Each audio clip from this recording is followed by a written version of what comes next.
शुरू करता हूँ मैं अल्लाह के नाम से जो नहायत मेहरबान और बहुत ही रहम करने वाला है। जैसा कि मैंने अपने पिछले वीडियो में सूरह फातिहा का तफसील ज़िक्र करने का वादा किया था, आइए उसकी शुरुआत करता हूँ। सूरह फातिहा कुरान की पहली सूरह है जिसे सूरह हम्द और उम्मुल किताब भी कहते हैं। उम्मुल किताब इसलिए क्योंकि ये सूरह किताब की माँ है। इस सूरह में 7 आयतें हैं, इसलिए इसको सबाइल मसानी भी कहते हैं। ये मक्का और मदीना दोनों जगह नाजिल हुई। नमाज में कम से कम 2 मरतबा हम इसकी तिलावत करते हैं। इस सूरह की ख़ास बात यह है कि इसमें 7 अल्फाज दोहराए गए हैं। आइए इसको थोड़ा डीपली समझते हैं। बिस्मिल्लाहिर्रहमानिर्रहीम। बिस्मिल्लाह में अल्लाह एक बार आया। अल्हम्दुलिल्लाह रब्बिल आलमीन। अल्हम्दुलिल्लाह में अल्लाह दूसरी बार आया। दूसरा अल्फाज है बिस्मिल्लाहिर्रहमानिर्रहीम। रहमानिर्रहीम पहली आयत में और तीसरी आयत में अर्रहमानिर्रहीम। तीसरा अल्फाज हो गया रहमान और रहीम में रहीम, और तीसरी आयत में रहमान और रहीम में रहीम। अभी तक के एक्सप्लेनेशन में मैं 3 अल्फाज बोल चुका हूँ। पहला अल्लाह, दूसरा रहमान और तीसरा रहीम। चौथा अल्फाज इय्याका नअबुदु व इय्याका नस्तईन। पांचवा अल्फाज छठी आयत में इहदिनस सिरातल मुस्तकीम, सिरातल लजीना।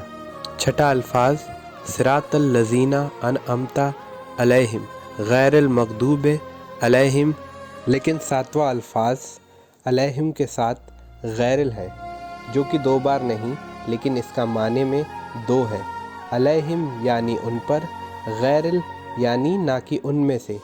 इसका माने 2 जगह यूज़ हो रहा है। जैसे इंग्लिश में इंस्टेड ऑफ होता है, हिंदी में ना ही उनमें से, मतलब जिन पर इनाम व इकराम नाजिल हुआ और जिन पर अज़ाब नाजिल हुआ। अभी तक 6 अल्फाज रिपीट हुए हैं और 7वां अल्फाज जो है उसकी माने रिपीट हुई है। अल्हम्दुलिल्लाह रब्बिल आलमीन। सारी तारीफ़ें सिर्फ़ उस खुदा ही के लिए है जो तमाम आलमीन का रब है। हम इंसान जो अपनी ज़ात में कमाल रखते हैं, कोई भी हुनर टैलेंट वो खुदा की अता की हुई है। हमारी कोई तारीफ़ नहीं की, हम में वो कमाल है। सारे कमालात का मज़हर सिर्फ़ खुदा है और उसी को तारीफ़ ज़ेब देती है। हम मिट्टी से पैदा हुए, मिट्टी में मिल जाने। हमारी आँखें चर्बी से बनी है, हम हड्डी से सुनते हैं, गोश्त के टुकड़े से बोलते हैं। दुनिया की कोई शय हम बिना खुदा की मदद से नहीं बना सकते। हमारी बनाई हुई चीज़ों में जो मटीरियल लगता है वो अल्लाह की क्रिएशन है। उसकी मदद लेकर ख़ुद की तारीफ़ करवाना चाहते हैं और ज़मीन पर अकड़ कर चलते हैं। किसी की छोटी सी मदद करके उस शख्स के खुदा बनने की कोशिश करते हैं, और जब कुछ मिजाज के ख़िलाफ़ हो जाए तो उसे ज़लील भी कर देते हैं। जबकि हम खुदा के नाशुक्रे होने के बावजूद भी खुदा की रहमत में हमारे लिए कोई कमी नहीं आती, क्योंकि वो नहायत रहम करने वाला है। उसके गज़ब पर उसकी रहमत का गलबा है। मालिके यौमिद्दीन, सज़ा और जज़ा के दिन का मालिक। उसने हमें बस पैदा होकर मर जाने के लिए पैदा नहीं किया, बल्कि इम्तिहान के लिए पैदा किया है।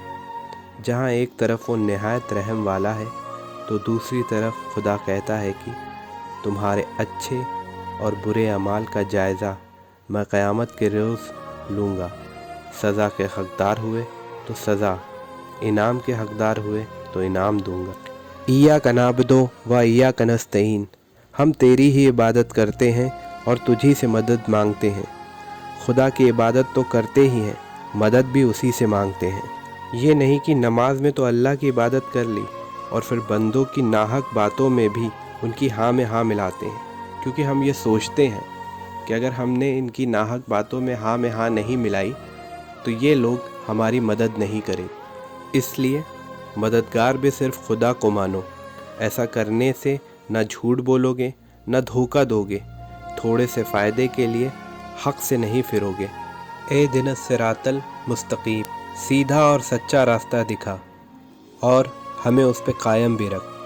خدا تک جانے والا راستہ سیدھا ہے، اس میں نہ کوئی ٹیڑھا پن ہے نہ ہی کوئی کمپرومائز ہے۔ لاکھوں سال بھی گزر جائے راستہ نہیں بدلے گا، کیونکہ راستہ حق کا ہے اور سچائی کا راستہ ہے، اور راستے دیکھنے کے لیے نہیں ہوتے، ان پر چل کر ہی منزل تک پہنچا جا سکتا ہے۔ اگر اس دنیا میں زندگی بھر ہم راستہ ہی تلاش کرتے رہے اور دیکھتے ہی رہے اور چلے نہیں تو پل صراط کو بھی ہم صرف دیکھ ہی پائیں گے، اس پر چل کر وہی پار جائے گا جس نے دنیا میں صراط المستقیم پر چلنے کی کوشش کرتا رہا۔ سزا اور جزا اسی کوشش کی کامیابی پر ڈیپینڈ کرے گا۔ انعمت علیہم غیر المغضوب علیہم ولا الضالین، ان کے راستے پر جن پہ تو نے انعام و اکرام فرمایا، نہ کہ جن پر تیرا غضب نازل ہوا۔ یعنی خدا نے ہمیں وہ آئیڈیل لوگ اور ان کے آئیڈیل ایکشن بھی بتائے کہ جن کو دیکھ کر ہمیں عبرت حاصل کرنی ہے۔ وہ جو حوض کوثر پر رسول اللہ صلی اللہ علیہ وسلم کے ساتھ ہوں گے، جنت کے سردار اور جنت کے حقدار ہوں گے، نہ کہ ان کو جن پر اللہ غضبناک ہوا اور اس کا قہر نازل ہوا۔ سورہ فاتحہ کا ترجمہ تو آپ سب نے بخوبی سنا ہوگا اور جانتے بھی ہوں گے۔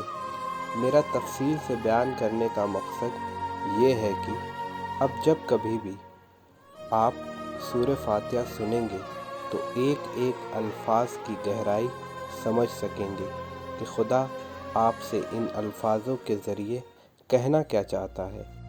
اگر اسی طرح ہم سب قرآن کی ایک بھی سورہ کو ترجمہ کے ساتھ غور اور فکر کریں تو اپنے رب کا قرب یعنی نزدیکی حاصل کر سکیں گے۔ اس ویڈیو میں بس اتنا ہی، انشاءاللہ پھر ملاقات ہوگی۔